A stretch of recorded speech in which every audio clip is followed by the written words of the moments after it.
The gastroc is that long calf muscle, and it's the one, again, women and men both want to train this. And it's literally just lifting your heels off the floor. And this will train it. Now, you'll see in the gym, yeah, you can keep doing that. In the gym, you'll see folks doing it on a machine where your range of motion is enhanced because you can start here and go up a little bit further and come back down. Now, in some of your certifications, you'll find that they don't want you teaching full, to a little bit beyond parallel because they're afraid of tendinitis occurring within that Achilles tendon. So beware. Always ask your client if you're going to go to a step. Watch out for any type of inflammation there. But what we're looking at is full extension. Good, and that's working again your gastroc. If we wanted to concentrate on the soleus muscle, the soleus is again underneath your gastroc, so it'll add some width to that lower leg. And here's the way to train it. So Katie's going to have a seat, and we can just put the weights up here on her thighs, and all she's going to do is literally up and down here. Okay, good. And very slow, exhaling on the exertion. Great.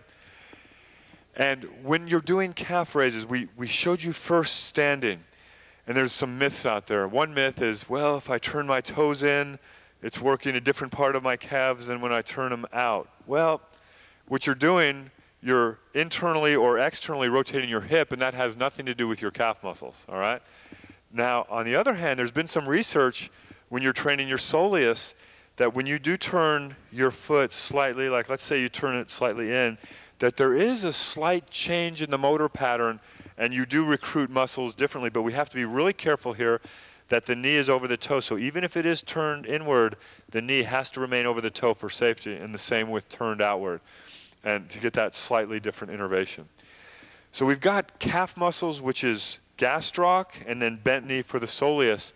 But what is the antagonist to your calf muscles? What is the antagonist? This is a tough one.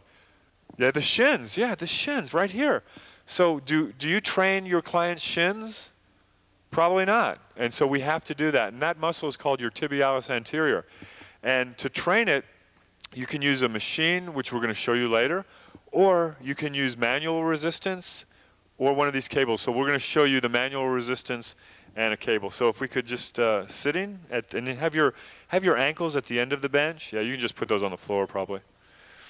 Yeah, just sitting with your ankles at the end of this bench. And to use the tubing, it's simply bringing your toes towards your knees. Right. Good. And the resistance has to be opposite the line of full. And so sometimes, yeah, there we go. Good. And see, this is working this muscle group. This is training this tibialis anterior. That's awesome. Now, you can also do manual resistance, so you don't even need a band. And then you can really, you can get any type of resistance you need. And so I don't have to be pushing really hard here because that's not a really huge muscle group. And you just have to feel your partner's muscle training for this. Good. And so this is manual resistance, training that tibialis anterior. So if you're training her calf muscles, you've got to train the tibialis muscles as well. If you don't, it's kind of like just training one arm or one leg. Got to train them both. Great. All right, so we've covered the upper leg, the lower leg, and glutes and hamstrings. Now,